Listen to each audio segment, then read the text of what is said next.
I wanted to present today on 7 portfolio killing mistakes that property investors make, and then go through a bit of a process on how you can avoid them through a methodical approach at the very least. Before I continue, a bit of an advice disclaimer: please don't take anything as literal. It's all very general advice. It doesn't reflect your personal situation, your goals, or anything like that. I strongly suggest that you speak to a financial planner, mortgage broker, legal professional, and who else have I missed? An accountant. Thank you very much. So look, here are some of the mistakes that I find property investors make. The first and the biggest one is I find that people say, yeah, I'm a property investor. My investment property is my former principal place of residence. And I cringe a little bit because you didn't buy it as an investment property. You weren't thinking about the performance or the leading indicators or placing your tenant in there. You were thinking about, I can afford this place. It's close to my mum and dad or friends and family or a school catchment. And although school catchment might be somewhat of a growth driver, it's not the be all and end all because not everybody has kids.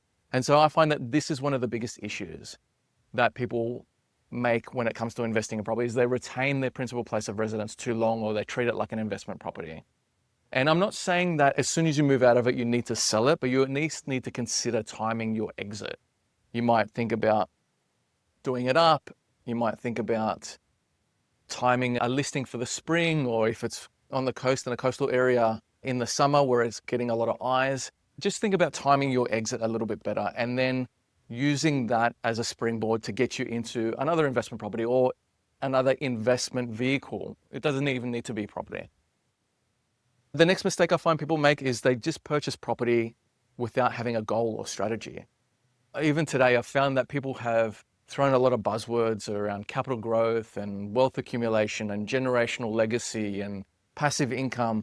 And you haven't been able to articulate like an actual goal to me. You've just thrown buzzwords at me.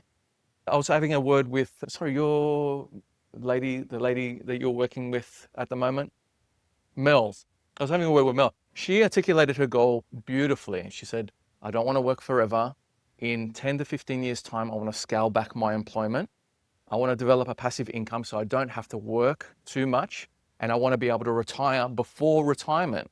So that has everything that a goal should be for me. And we use the acronym SMART to develop goals. So a goal needs to be specific, measurable, achievable, relevant, and time constrained, using the acronym SMART. And in financial planning circles, we use that to flesh out specifically what is the goal that you're looking to achieve, and then develop an appropriate strategy. It might be that property isn't the most appropriate strategy for you to meet your goals.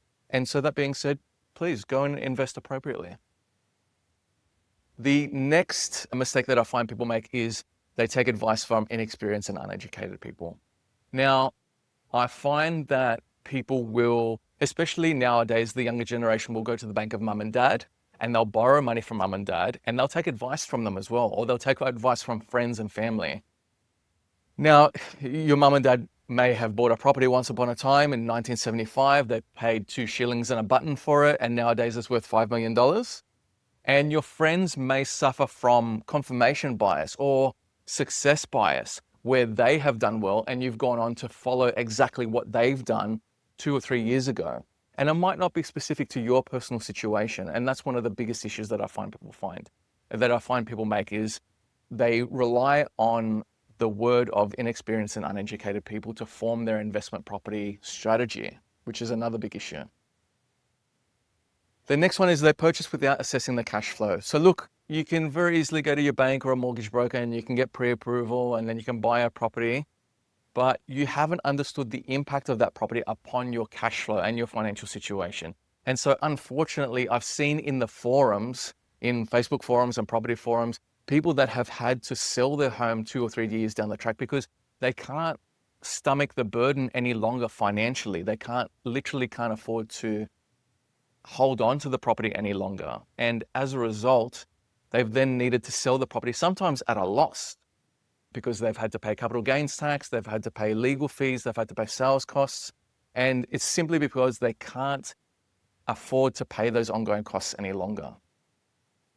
The next biggest mistake is people purchase based on past performance. I see it a lot in Melbourne at the moment. Melbourne has come down in value, therefore people are buying the dip. And there's this buy the dip mentality in Melbourne specifically. And so I find that people will buy because either property prices have come down and they feel they'll come back up again, or property prices have come up and they'll continue to go up. Or the assumption is they'll continue to go up. Past performance isn't an indicator on future performance. And it's like the superannuation commercial, the industry super fund commercials. You don't rely on what happened yesterday. We look at leading indicators to forecast capital growth, not what happened yesterday. Yesterday is done and dusted. It's not going to happen again tomorrow. Next one is around using the wrong ownership structure. I find this is more apparent nowadays. I'm seeing a lot of people that are tapped out in their individual name and they're looking at purchasing inside a self-managed super fund simply because they can buy more property. And then they start to negative gear inside self-managed super fund. And they forget that the point of self-managed super fund is to fund their retirement, and they start to negative gear.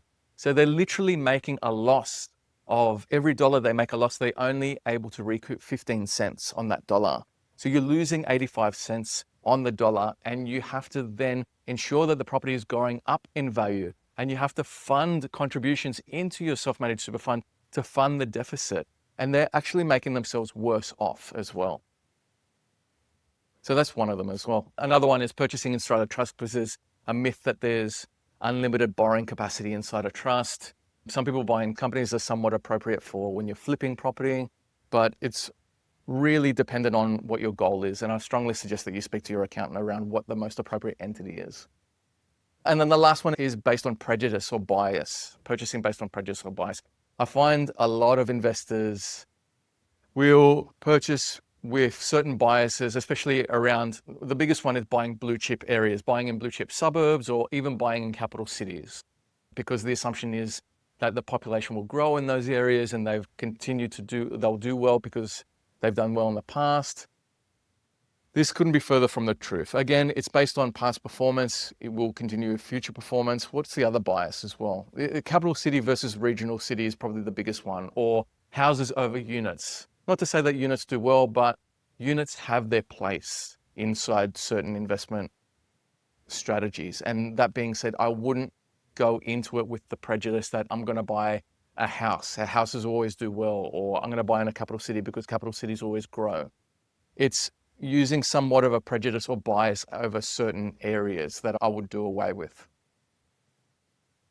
And so now is probably a good time to introduce myself. Who do I think I am? My name is Gianni Musumeci. I'm the director and founder of Leverage Property Advisors. I'm degree qualified in financial planning. I at least have half an idea around what a good investment vehicle looks like. I'm also a qualified property investment advisor with PIPA. I've got a number of other accreditations, but my experience is, look, I've purchased dozens and dozens of investment properties. I've seen all the horror stories so that you don't have to go through them. 12 years in financial planning, 20 years in financial services, and I purchased my first property at age 18. So I think I'm actually up to 16. Daniela's settling a property for me at the end of the month. So that's number 16 for me.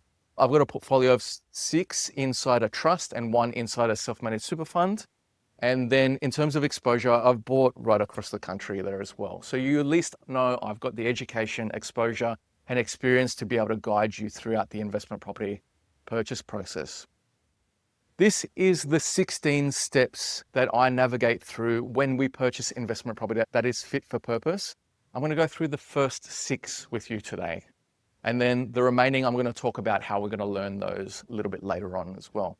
Initially today, we're going to go through beginning with the end in mind. So I'll talk a little bit about how you can articulate your goals and form your own goals. I'm also going to talk about understanding how you're going to get out of property.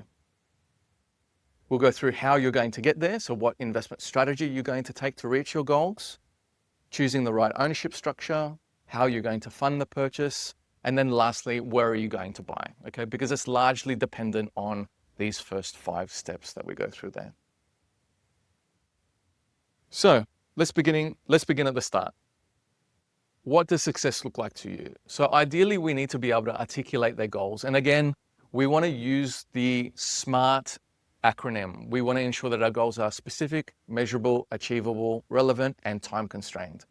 So ideally, what does success look like to you?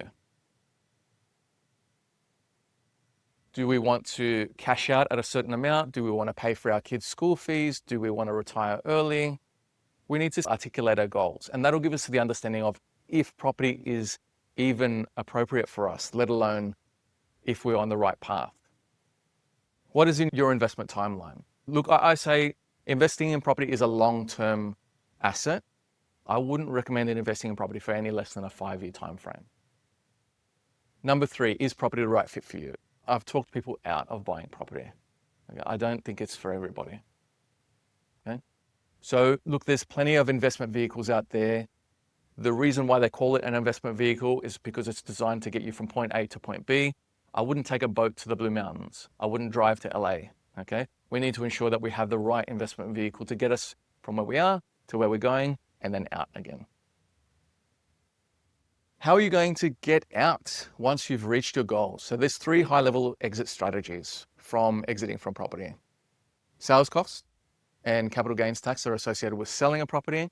So it's important to understand, okay, our property may have reached our goal, but we need to factor in how we're going to exit it now, okay, especially if it's a capital amount. If you're looking to unlock equity, then just because you have equity doesn't mean that the bank will let you take it out. You need to assess your borrowing capacity. And then there's finance costs. So can you actually stomach the repayments associated with unlocking that equity? And the last way that we exit a property is, unfortunately, we all pass away, but estate planning, through our estate planning. So property will form part of our estate. We need to understand the estate planning fees and the taxation, depending on what entity that we're purchasing through. Some entities, it's a little bit easier to pass on property than others. Step 3, how are you going to get there? Okay, so this is ideally the strategy that's going to get us from point A to point B.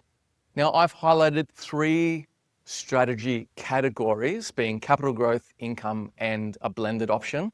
And then there's 3 underlying strategies in each of those categories. Initially in capital growth, there's negative gearing, flipping, subdividing, and off the plan. Now, these are predominantly capital growth because they don't derive an income, especially with negative gearing, you're actually making a loss. And what I tell people is, don't just invest in anything and say that you're negative gearing, because negative gearing means that you have a deficit cash flow. It's like a business. You don't want to be hemorrhaging money forever. There has to be a path out of negative gearing because that's how you're going to progress. Flipping is, as the name suggests, we all seen those renovation shows, especially on 9 Life, where people buy and sell property for a profit. Subdividing is essentially we're buying a parcel of land and we're dividing it into 1 or more parcels. And then off the plan is essentially we're buying the promise of the build of a property on a parcel of land as well. So we've seen off the plan properties for apartments and house and land packages. This is typically a capital growth orientated investment strategy because you're not deriving an income, especially while the property is under construction, until the property is handed over and you're able to put tenants in place. From then on, it becomes a bit of a buy and hold strategy. Then we have income focus. So predominantly these are short-term rentals. So short-term rentals are high cash flow scenarios or high cash flow strategies. This is your Airbnbs and then particularly your boarding houses. So there might be student accommodation, but we see other opportunities for boarding where we have boarding near mining towns or in high trade locations like next to hospitals. I'll be legit, I have an Airbnb in Cairns. And although it's a high tourist destination, they actually fly a lot of doctors and nurses into this area because it's a regional hub. So that's an instance of an occupational boarding house there. And then lastly, we have blended strategies. So typically your buy and hold is a blended strategy. You're deriving both capital growth and rental income from that property. And then you're renovating. So you're renovating and uplifting the capital value of the property and also the rental value of that property as well. So these are the strategies associated with investing in property. Step 4 is choosing the right ownership structure. So at a high level, there are 4 ownership structures or 4 entities that you can purchase in. The most common one, obviously, is in your individual name, and that's most likely because what people will do is they will want to take advantage of a lot of the tax incentives of purchasing property. We've mentioned negative gearing already. There's also tax depreciation, any first-time buyer grants that are available. People typically do those in their individual name. Trust structures, so I find that people will buy within trust structures, or predominantly people will buy in trust structures because they have a certain Especially in discretionary trusts, you have the ability to move income to different entities and spread income so that it's not too much of a tax burden. In addition, that has certain asset protection features and estate planning features as well. I find people purchase in companies when they're looking at flipping and they're deriving an income from flipping properties. So that's really the only scenario I see that happening, and in sometimes developing as well. And then lastly, self-managed super fund, predominantly where you're looking to fund your retirement expenses, you're looking to purchase property to fund your retirement expenses, then self-managed super fund might be appropriate for you as well. Again, I want to provide that advice disclaimer. I really feel that you need to speak to an accountant or financial planner where you're considering buying, especially in the non-individual entities as well. But regardless, speak to your accountant or a financial planner. Okay, so we've understood our goal, we've understood how we're going to get out, we've understood the strategy, we understand the entity that we're going to purchase. Now we need to understand how you're going to fund the purchase, okay? At a high level, there's 3 ways that we can fund the purchase. In the rare occasion, people have the whole lot, so they want to do a full cash purchase. Sometimes I find this is more in self-managed super fund, but you never know. Sometimes people have sold a principal place of residence or another asset and they want to buy something outright. They don't like the idea of debt. Certain religions don't bank on debt either, so they'll buy property outright.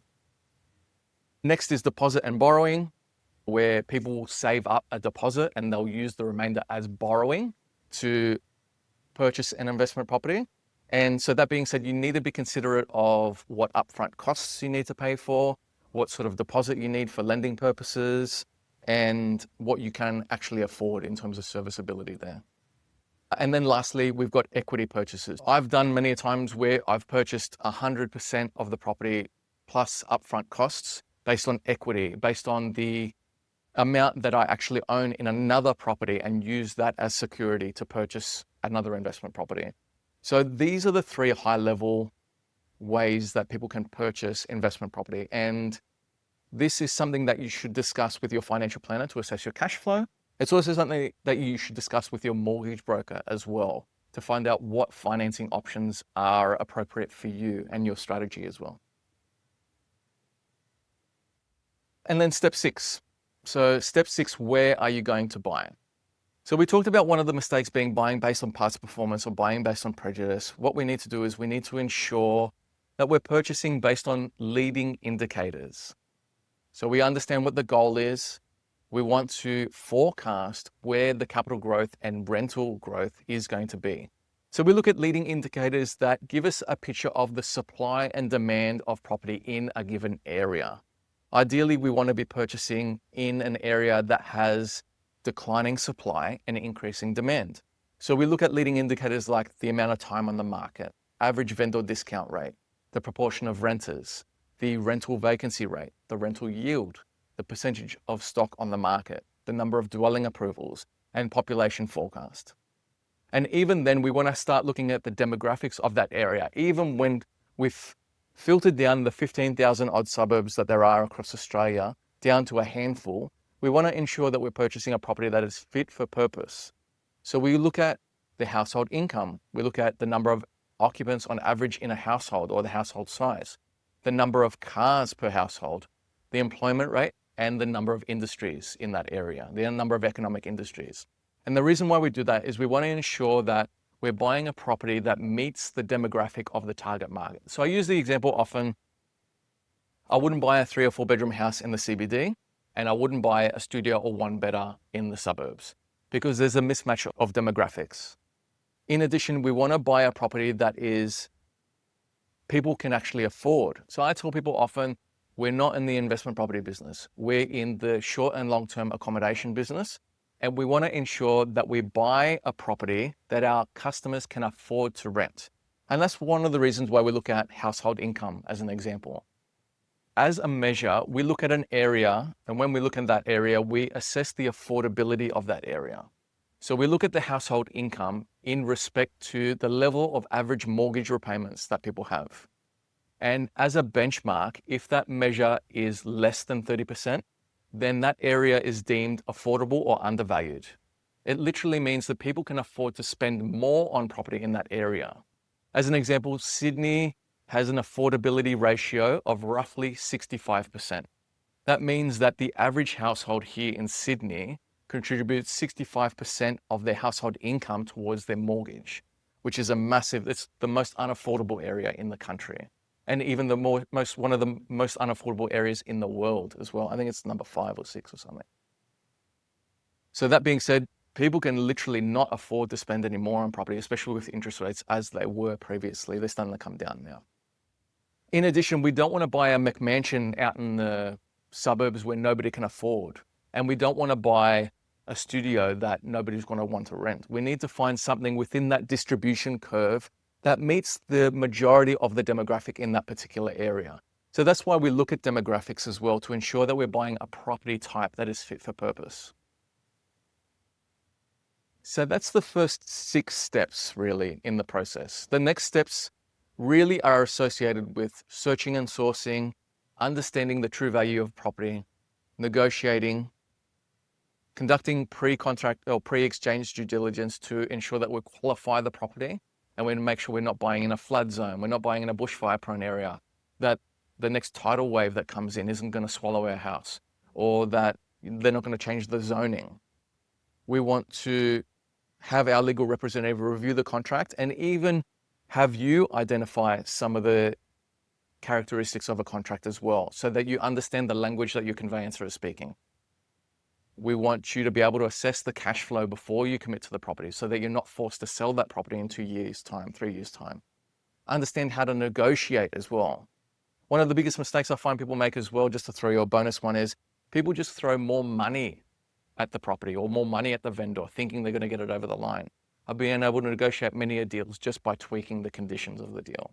And more often than not, I've not been the most highest bid on that property. Post-exchange due diligence, this is where we coordinate our trades to get building and pest inspection done. We've done plumbing CCTV, electrical review of the circuitry, especially in the older homes. These are some of the items that we need to do to ensure that the property is fit for purpose. Pre-settlement checks. When we do our pre-settlement checks, we want to ensure that the property is as it was when we initially inspected it. And post-settlement checks. So we want to ensure that our property manager is on track to find tenants, that you've received your first rental payment, that there's no teething issues associated with the property and everything's running smoothly. And then lastly, how to do an annual review. So how to know that your property is performing and continue to perform, and to see if you can even go again, how much equity have you got? Should you raise the rent now? Could you consider doing a renovation uplift to increase the value of the property? These are some of the questions that we do on an annual basis when we're reviewing that. These are some of the case studies I've had of different client avatars. So one of my client avatars is a wealth accumulator. Typically, this is somebody in their 40s. They've got their principal place of residence. They've got some equity to unlock. We purchased this property back in March 2023. It was valued, or we negotiated $25,000 off. So they wanted $700,000. We got it for $675,000. It had tenants in place paying $700 per week. This one was it was a 5-bedroom, 3-bathroom, 2-car property. And it was paying $700 a week. It's now desktop valued at $880, and it's receiving $900 a week. So that client of mine has actually achieved a 30% capital growth in the space of just over 2 years. And that's, how much is that? That's about 25% rental growth as well, which has enabled them to then purchase their subsequent property. Yes.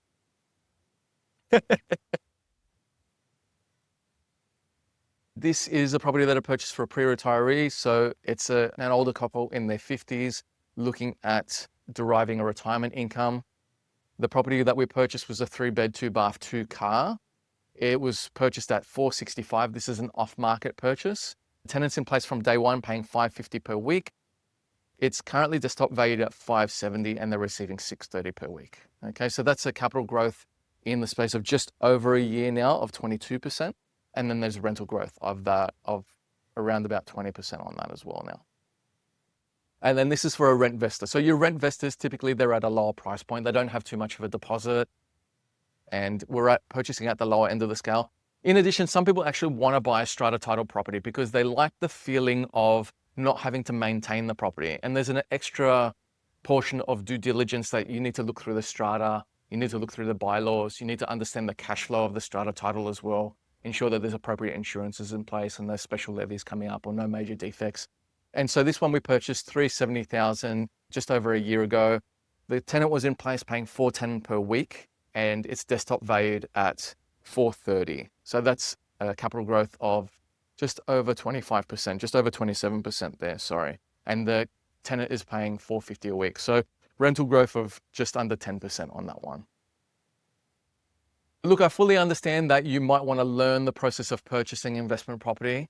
And as part of my mentorship program, I teach you the end-to-end process of purchasing an investment property. Those entire 16 steps in a one-day face-to-face workshop, not some pre-recorded online lesson plan. It's all face-to-face. From there, we enter into a one-on-one strategy session where I help you understand your goals and put together a bit of a roadmap as well. And then 6 months worth of mentorship where we'll meet online via Microsoft Teams in drop-in sessions, and you're able to ask questions and get access to real estate professionals and financial services professionals to ask questions that pertain to your particular scenario as well. In addition, I've got a get it done guarantee. So if after 6 months you've not been able to purchase a property, I'll be able to rebate that for you into a full service option, and I'll be able to help you out in terms of buying an investment property. So I've got a bit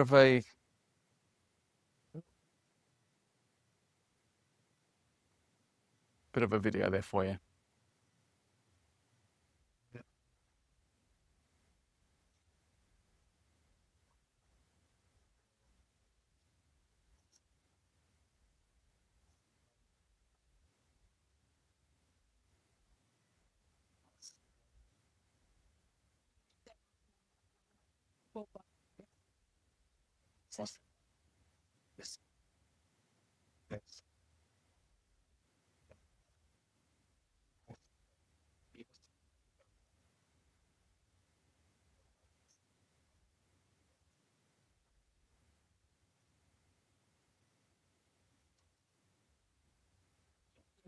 Very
Very good. Thank you, guys. Happy to take questions.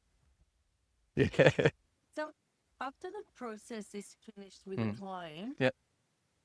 what happens then? How do you keep up the communication? How do you possibly then?